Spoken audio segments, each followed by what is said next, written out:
is really customer service.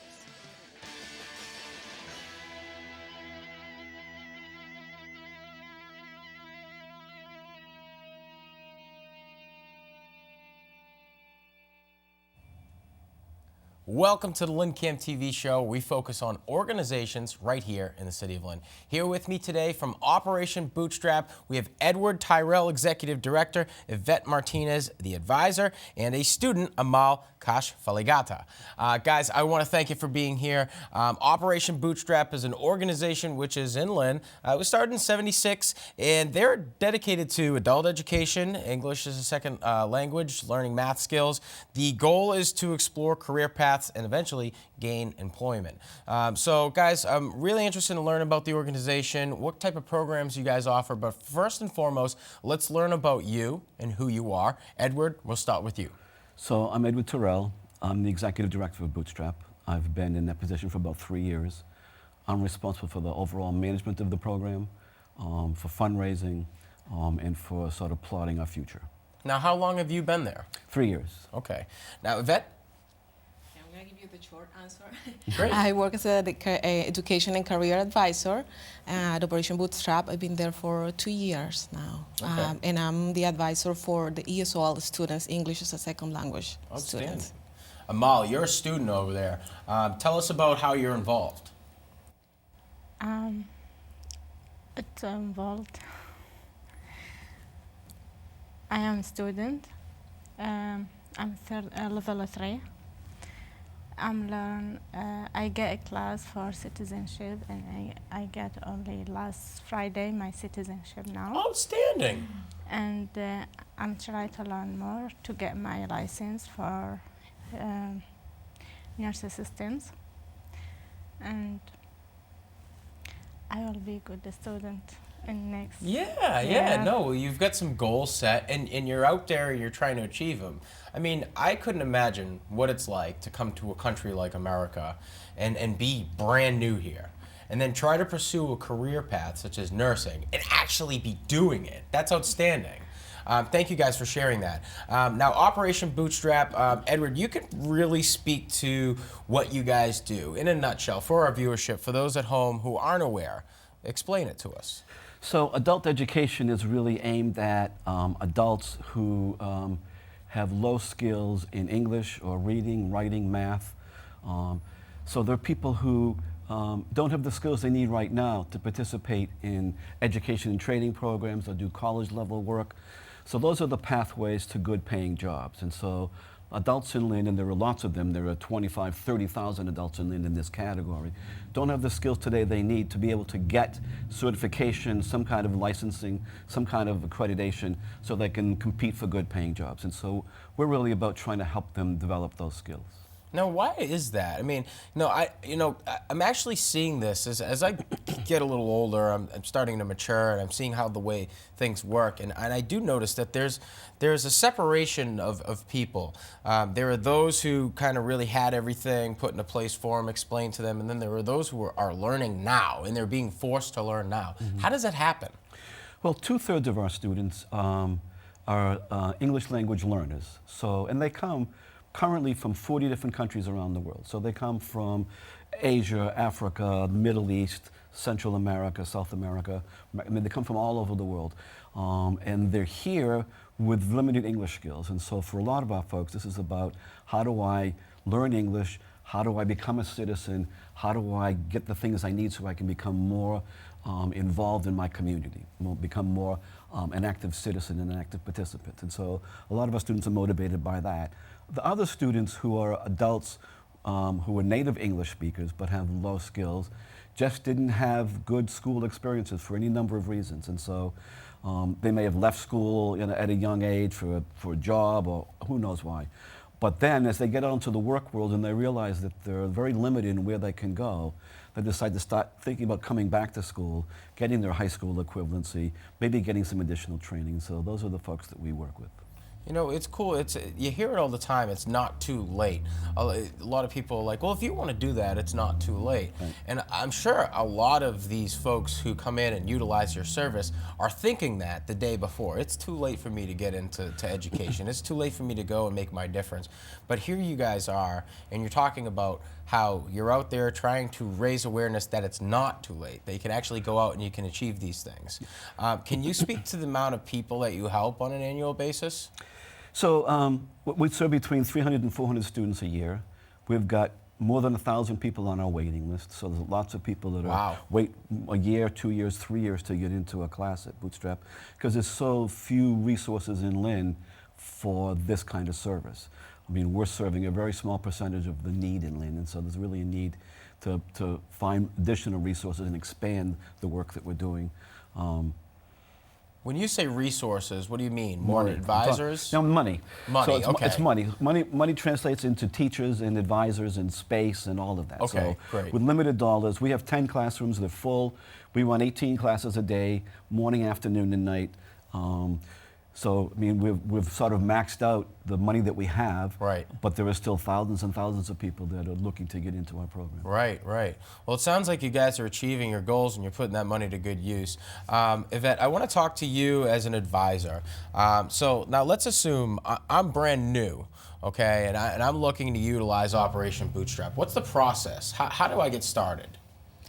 If it's for our English classes, we have a waiting list, so people have to register on our waiting list and come to an orientation where we explain our program and how the waiting list works.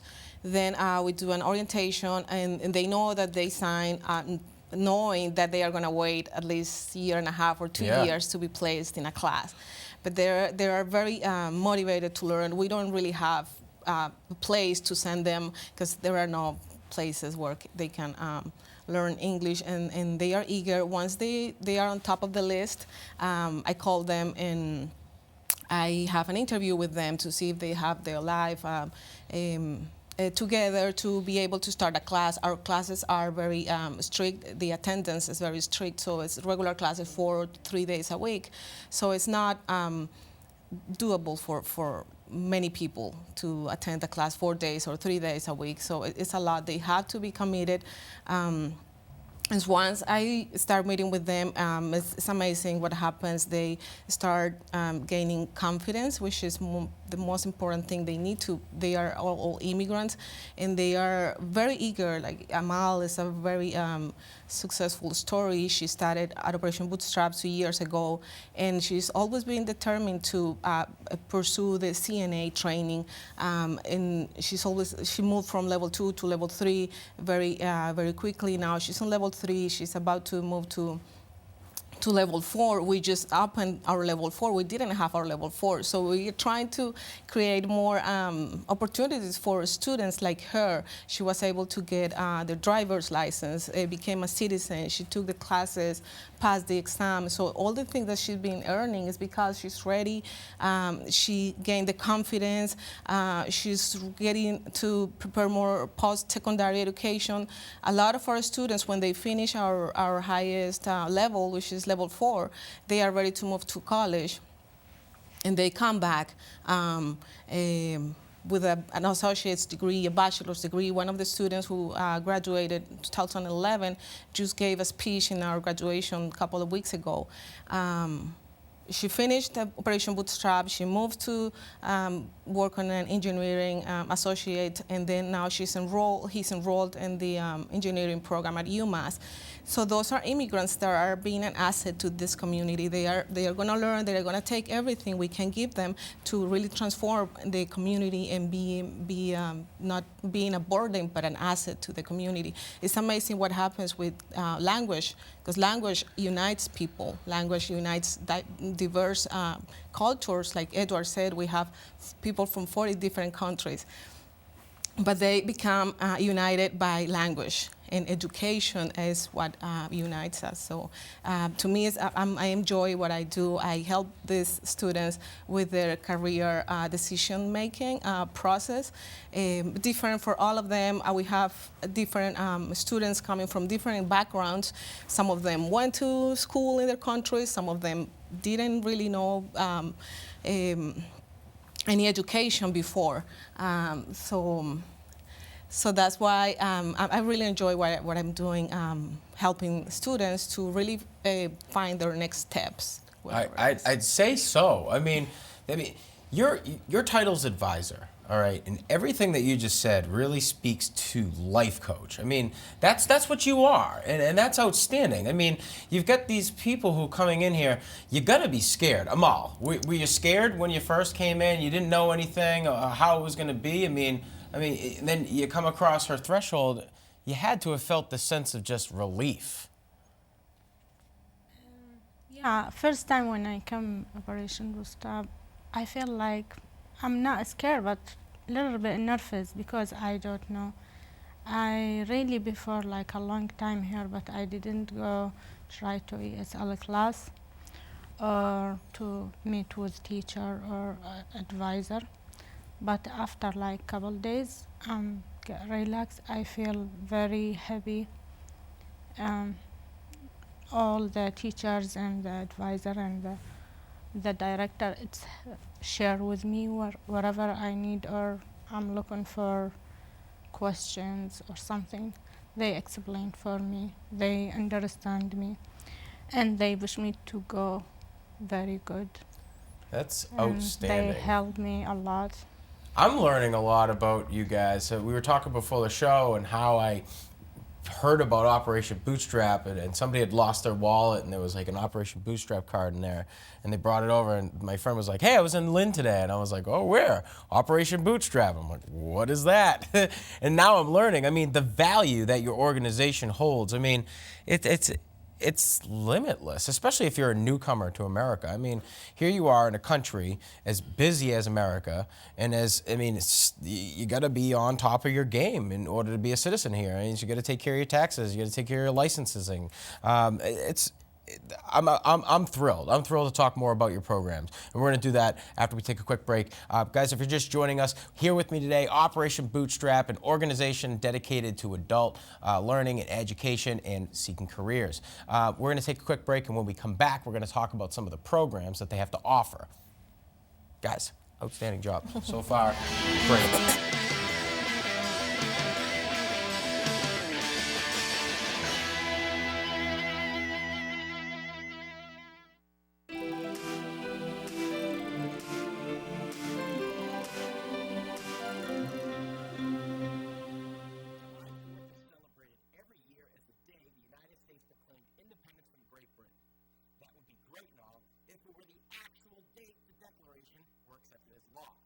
Independence was officially declared 2 days prior, July 2nd, 1776, and the Declaration wasn't approved until July 4th. John Adams is quoted saying he believed that July 2nd will be celebrated by succeeding generations as the great anniversary festival. Well, I guess it's better late than never. Thanks for watching this Knowledge Blast. Hopefully, you learned a little something.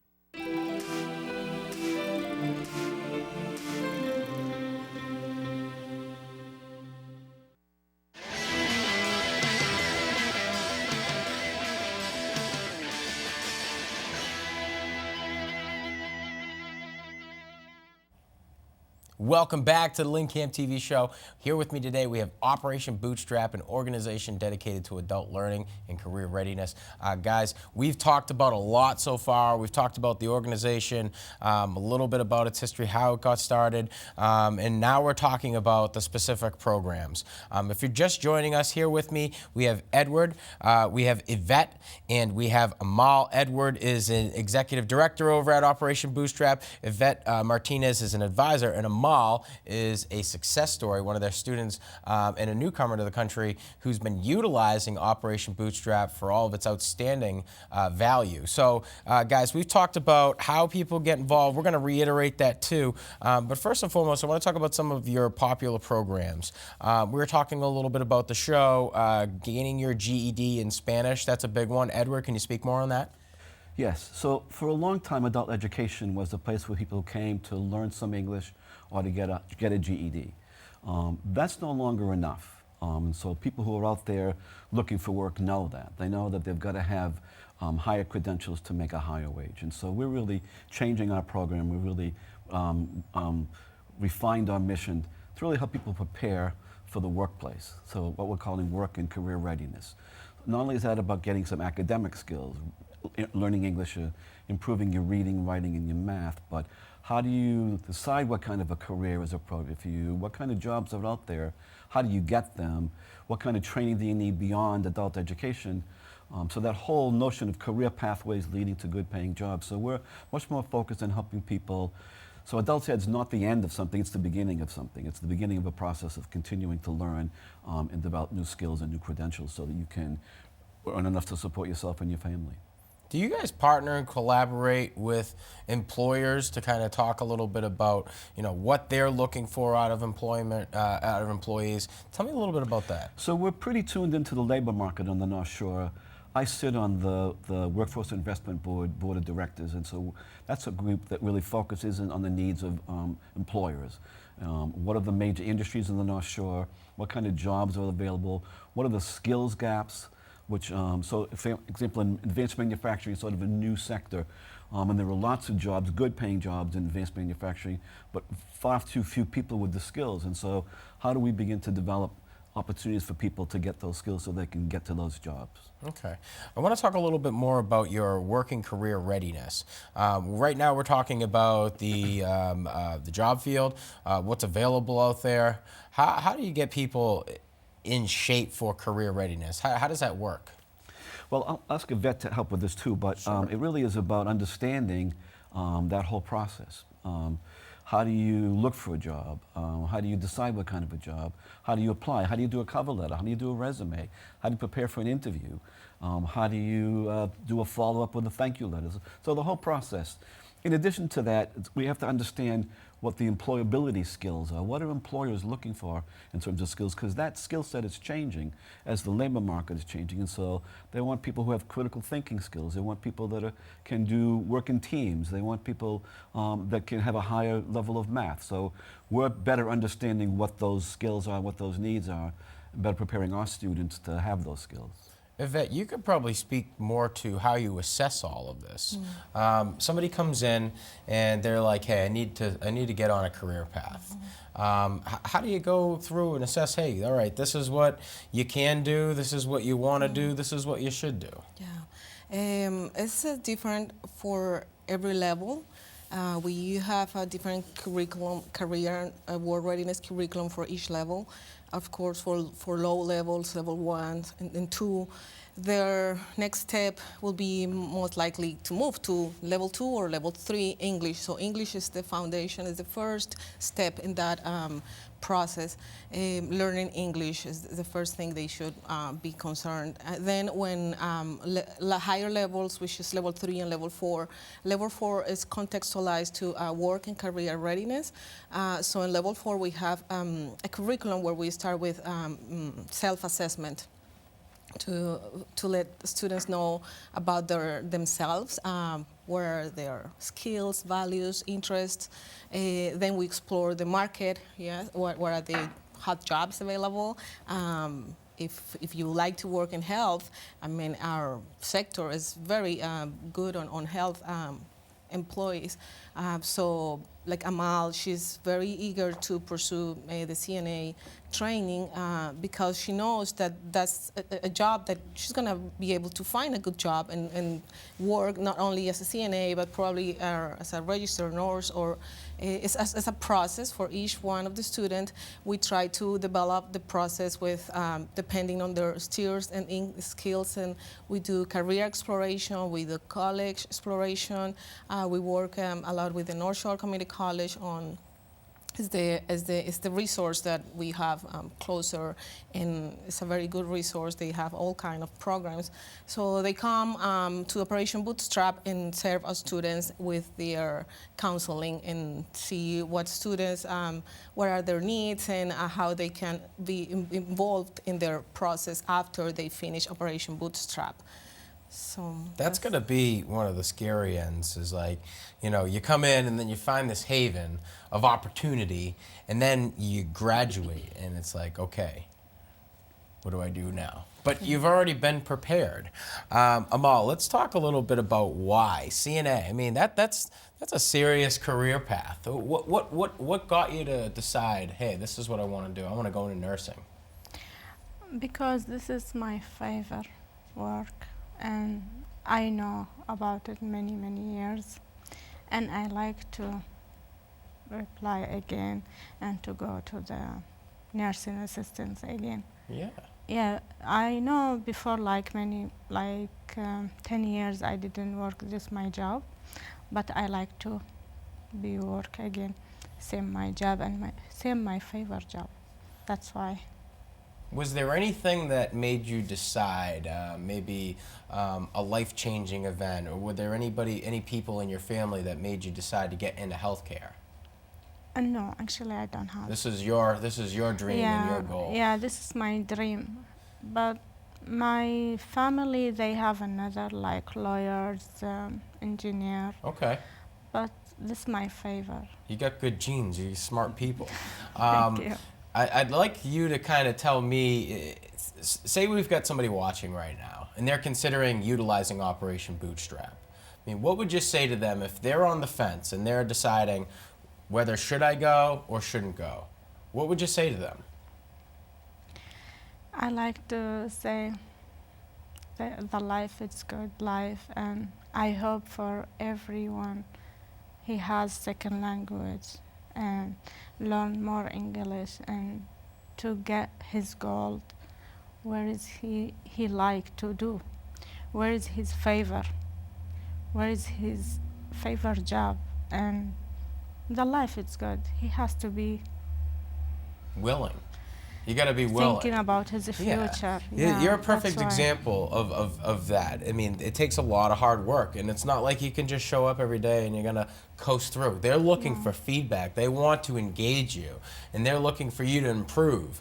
That's outstanding. I mean, this organization, Operation Bootstrap, you guys are located at 20 Wheeler Street. You're online, operationbootstrap.org. You can also give them a call if you're interested in learning some more information, 781-599-8543.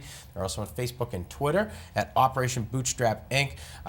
Their goal is to set people on career paths. Now, your organization has kind of evolved from what it originally was to what it is now. Immigration is a huge, huge factor here in America. So it's like you adapt, adjust, and overcame. Edward, you telling me you've been there for the past 3 years. Do you have any success stories that you can share with us? Any people that you've worked with in the past? Yeah, I think we've got a lot actually, but I just want to say that you know in the changes that we've made, we feel like we've become a valuable community resource for Lynn. That there are thousands of adults in Lynn, in the Lynn area, that need to work on, that have lower skills, inhibiting them from being able to make progress, being able to make a living wage. We have a very rigorous program. It's a demanding program, but it's a place for people who are serious about trying to improve themselves and improve their skills. It's a supportive place. We really welcome people and help people. We support them along the way. And then they come back. So, I mean, not that long ago, a former student came by the office and gave me a check for $5,000 and said, Bootstrap did a lot for me, I want to give a little bit back. So we see our successes. We have students who graduated last year, they're going to Directpr College or North Shore or Salem State, or who have gone on to job training or gone on to better jobs. So a lot of people are making good progress. But they're willing and able to put in the effort, which is what we require. Wow. I mean, I've learned so much about your organization. It's like, I kind of wish I was new to America and I didn't know. You can come. Yeah, I can check it out, right? The classes are free, by the way. No, So everything's free everything's there? free, yeah. Now, do you guys seek out volunteers? we have about 50 volunteers right now who work with us. How do they get involved? So they either help in the classroom as a teaching assistant. A lot of volunteers are doing one-on-one tutoring with our students, so someone may need to work on their writing, on their math skills. A number of volunteers run English conversation classes for students on our wait list, but we always need more volunteers. you know, as a nonprofit, we're underfunded. We're asked to do more than we have the resources to do. Right. So we rely a lot on volunteers. We have a volunteer coordinator who supports our volunteers, and so if anyone's interested, they should definitely give us a call. And as I said, we need a lot of support in terms of time and treasure. So we hope that people in Lynn see it as a resource and begin to think more about investing in it. Well, you sold me. I'm an Operation Bootstrap advocate now. Guys, outstanding job, and I appreciate you coming on the program to give us more perspective about what you guys are working to achieve. Operation Bootstrap, Executive Director Edward Tirrell, Iveth Martinez, advisor, and one of their students, Amal Kashflaghata. Guys, again, thank you for coming onto the program. That's it from the studio here at LynnCAM TV. I'm Sean Donahue from the LynnCAM TV Show, wishing you all the best.